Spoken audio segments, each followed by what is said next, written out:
की जानिब से इंसाफ ये ड्रामा भी पेश किया जाने वाला है।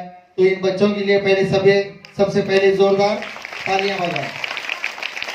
तो शुरू करते हैं समाज शक्ति की जानिब से इंसाफ ये ड्रामा। बादशाह करीमुद्दीन फरियादी, अकबर अली गवाह, वजीर आजम अमीर अली मुजरिम, चंद दरबारी। बादशाह का दरबार, तख्त पर बादशाह सलामत विराजमान है।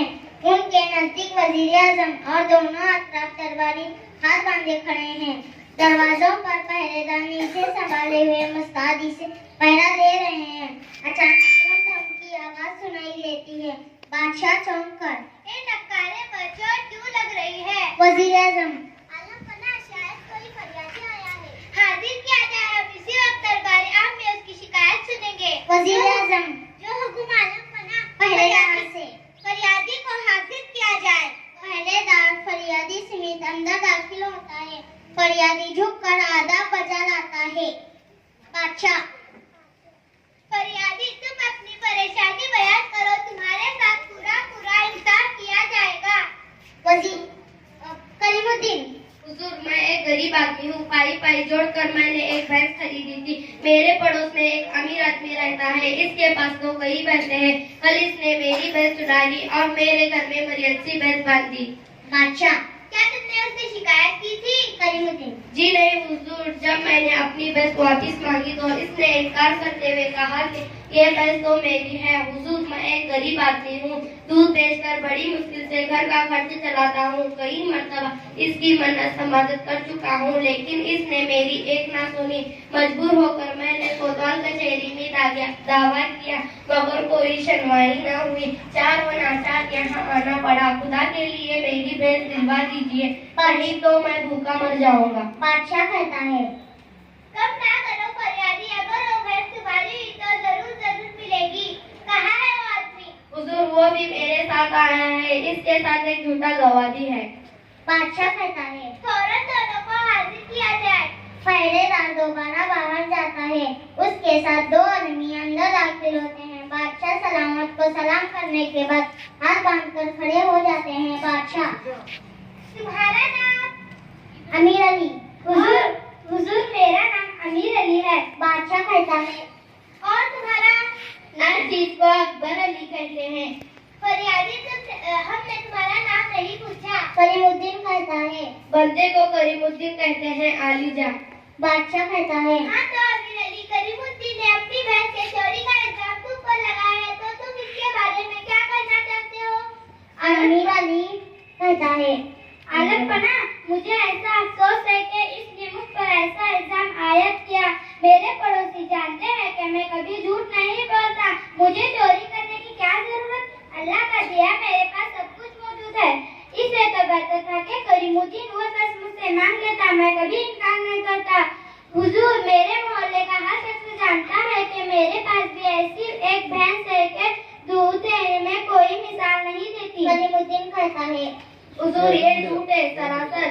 ऐसी भैंस तो मेरे पास है जो अमीर अली के भैंसों से ज्यादा दूध देती है।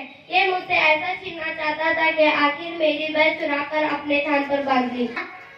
करीमुद्दीन, ये बताओ, जब तुम्हारी भैंस चोरी तब तुम कहाँ थे? हुजूर, ये रात का वाकया था। मैं दिन भर का थका हारा सो रहा था। सुबह जब चारा डालने भैंस को बाड़े में गया तो इसे गायब पाया। बादशाह कहता है, तुम्हारे पास इसका कोई सबूत है? भैंस वाकया तुम्हारी है? जी नहीं हुजूर, मेरे पास इसका कोई सबूत नहीं है। मैं एक गरीब आदमी हूँ, कोई मेरा साथ देने के लिए तैयार नहीं है। बादशाह कहता है, और हाँ अकबर अली, तुम करीमुद्दीन के बारे में क्या कहना चाहते हो?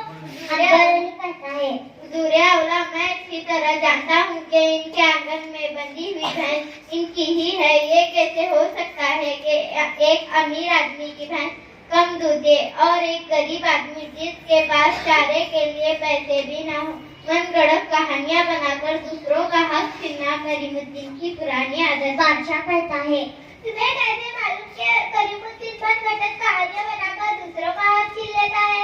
अकबर अली कहता है, एक दिन उसने मेरी बकरी पर भी कब्जा करने की नाकाम कोशिश की थी। कलीमुद्दीन कहता है बुलंद आवाज में, हुजूर, गवाह झूठ बोल रहा है। इसे मेरे पड़ोस में आए हुए मुश्किल से 15 दिन हुए हैं।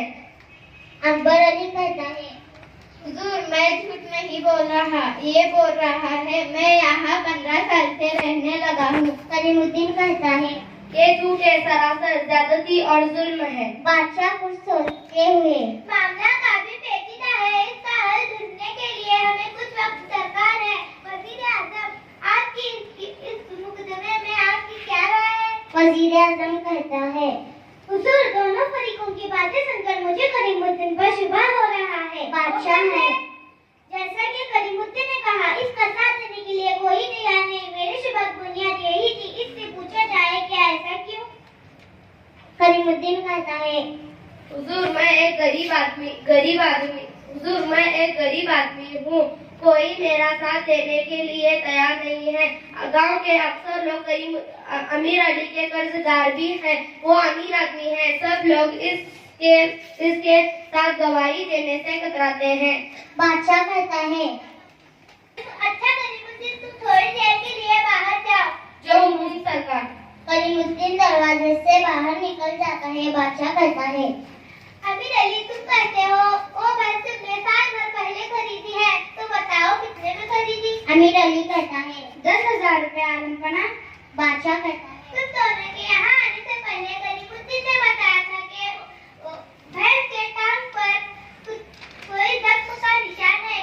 तुम बता सकते हो किस टांग पर जख्म का निशान है? अमीर अली कहता है घबराते हुए, जी आलमपना, उसकी अगली दाएं टांग पर वाकई जख्म था। बादशाह कहता है, बहुत खूब। कलीमुद्दीन ने यह भी बताया कि भैंस के दुम पर कुत्ते के दांतों के निशान है, क्या वाकई? जी हाँ हुजूर, एक दफा मेरे पालतू कुत्ते ने इसे काट लिया था। बादशाह कहता है बुलंद आवाज से, कलीमुद्दीन को हाजिर किया जाए। कलीमुद्दीन हाजिर हो। कलीमुद्दीन अंदर दाखिल होता है। बादशाह, क्या कलीमुद्दीन भैंस के टांग पर कोई जख्म है? जी नहीं आलमपना, मैं इसकी बड़ी हिफाजत करता था। बादशाह कहता है, क्या भैंस के दुम पर कुत्ते के दांतों के निशान है? कलीमुद्दीन कहता है, जी नहीं, कोई निशान नहीं है। बादशाह खुश होकर, आखिर मुजरिम पा लिया। अकबर अली और अमीर अली डर जाते हैं। अमीर अली, तुम्हारा झूठ खुल गया। अमीर अली और अकबर अली सर झुकाए खामोश खड़े रहते हैं। बादशाह, भैंस